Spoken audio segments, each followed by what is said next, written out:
আসসালামু আলাইকুম। আশা করি আপনারা সবাই ভালো আছেন। আপনারা সবাই জানেন যে সাংবাদিক সম্পাদক মাহমুদুর রহমান সাহেব উনি একটি মামলায় জামিন চাইতে গিয়েছিলেন, তারপর উনি কারাগারে আছেন। এই ঘটনা সবাইকে, আপনাদের অনেককে দুঃখ দিয়েছে, কাউকে ক্ষুব্ধ করেছে। আপনাদের কাছে মনে হয়েছে যে এরকম একটা ছাত্র জনতার বিপ্লবের পর আসা সরকার, এই সরকারের সময় কেন ফ্যাসিবাদ বিরোধী লড়াইয়ের অন্যতম অগ্রনায়ক মাহমুদুর রহমান ভাই কেন এখানে কারাগারে আছেন। তা আমি আপনাদেরকে একটু ব্যাখ্যা করি বিষয়টা। প্রথমেই বলে রাখি, আমি ওনাকে খুবই শ্রদ্ধা করি। এদেশে শেখ হাসিনার যে ফ্যাসিবাদী শাসন ছিল, সেটার বিরুদ্ধে যে লড়াইটা আমাদের, সেটার সূচনা করেছিলেন, বুদ্ধিবৃত্তিকভাবে তিনি সূচনা করেছিলেন, এবং এই জন্য ওনাকে প্রচন্ড নিপীড়ন, নির্যাতন ভোগ করতে হয়েছে, যেটার সাথে মানে কোনো কিছুর তুলনা হয় না আর কি। তো উনাকে একটা অবিশ্বাস্য একটা চরম ভুয়া মামলায় ওনাকে ফ্যাসিস্ট শেখ হাসিনা সরকার ওনাকে শাস্তি দিয়েছিল। ট্রায়াল ইন অ্যাবসেন্সিয়া হয়েছিল, ওনার অবর্তমানে শাস্তি দিয়েছিল। অবিশ্বাস্য মামলা একটা, এবং এই মামলার মেরিট নিয়েও প্রশ্ন তোলা যেতে পারে, কিন্তু বিচার কার্যটা সম্পন্ন হয়ে গিয়েছিল এবং ওনাকে শাস্তি দেওয়া অলরেডি হয়ে গিয়েছিল। তো উনি যখন এখানে আপনার বাংলাদেশে আসলেন, আসার আগে কিছুদিন আগে উনার স্ত্রী, আমাদের শ্রদ্ধেয় ভাবি, উনার বিরুদ্ধেও একটা অত্যন্ত মানে অগ্রহণযোগ্য ভিত্তিহীন মামলা করা হয়েছিল। তো উনি সেই মামলাতে সাজা স্থগিত করে আপিল করার জন্য আবেদন করেছিলেন। এই আবেদন কিন্তু আইন মন্ত্রণালয় অর্থাৎ আমার কাছে আসে না, এটা যায় স্বরাষ্ট্র মন্ত্রণালয়ের কাছে।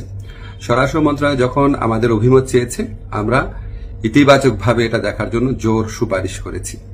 আমাদের এই সুপারিশের ভিত্তিতে মাহমুদুর রহমান ভাইয়ের স্ত্রীর সাজা স্থগিত করে ওনাকে আপিল করার সুযোগ দেওয়া হয়। মাহমুদুর রহমান ভাই যেই মামলায় শাস্তি পেয়ে আজকে জেলে আছেন, এক্স্যাক্টলি এই মামলায় আরেকজন বরেণ্য সাংবাদিক শফিক রহমান, উনারও সাজা হয়েছিল। উনি ঠিক একইভাবে মাহমুদুর রহমান সাহেবের যে স্ত্রী আছে, উনি যেমন আবেদন করেছিলেন যে সাজা স্থগিত রেখে আপিল করার জন্য, উনি একইভাবে সেই আবেদন করেছিলেন। আমাদের আইন মন্ত্রণালয়ের মতামতের ভিত্তিতে শফিক রহমান সাহেবেরও সাজা স্থগিত করে ওনাকে মুক্ত মানুষ হিসাবে আপিল করার জন্য যে ওনার যে আবেদনটা ছিল সেটা অ্যাপ্রুভ করা হয়। মাহমুদুর রহমান ভাই এটা করেন নাই। আপনারা সবাই জানেন উনার অত্যন্ত স্ট্রং আত্মসম্মান বোধ, উনি খুব দৃঢ়চেতা মানুষ, খুবই দৃঢ়চেতা মানুষ, প্রচন্ড দেশপ্রেমিক মানুষ।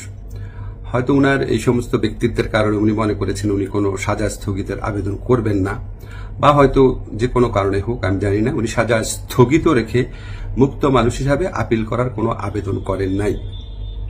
ফলে এটা করার কোন রকম স্কোপ কোনো মন্ত্রণালয়ের, কোনো সরকারের ছিল না। উনাকে যেই আদালত এই ভুয়া মামলাতে উনাকে শাস্তি দিয়েছিল, উনি সেই আদালতে জামিন চাইতে গেছেন। আমাদের ফৌজদারি কার্যবিধিতে আছে, যদি কোনো আদালত কাউকে 1 বছরের বেশি শাস্তি দেয়, ফৌজদারি মামলা যদি 1 বছরের বেশি শাস্তি দেয়, তাহলে সেই আদালত দোষী সাব্যস্ত ব্যক্তিকে জামিন দিতে পারবে না, জাস্ট পারবে না, কোনো স্কোপ নাই। কিন্তু তার চেয়ে যে বড় আদালত, অর্থাৎ মহানগর দায়রা জজের আদালত, সেখানে যদি পরে আবেদন করা হয়, তাহলে সেই আদালত জামিন দিতে পারবে।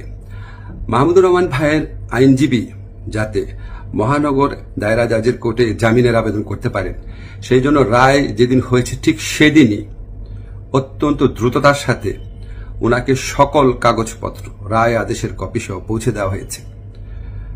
আজকে আমি যখন আপনাদের সাথে কথা বলছি, আজকে হচ্ছে বুধবার, উনি যে কোনো কারণেই হোক উনি জামিনের আবেদন এখনো করেন নাই। জামিনের আবেদনটা করলে ওই আদালতের জামিন দেওয়ার এখতিয়ার আছে এবং উনার জামিন পাওয়ার পথ প্রশস্ত হবে। উনি মুক্তভাবে উনার যে দেশপ্রেম থেকে, দায়িত্ববোধ থেকে, উনি উনার সাংবাদিক হোক বা বুদ্ধিজীবী হোক বা ওপিনিয়ন মেকার হোক, উনি উনার ভূমিকা পালন করতে পারবেন অচিরেই, সে প্রত্যাশা করছি। আমি শুধু আপনাদেরকে একটা জিনিস একটু বোঝার জন্য অনুরোধ করছি।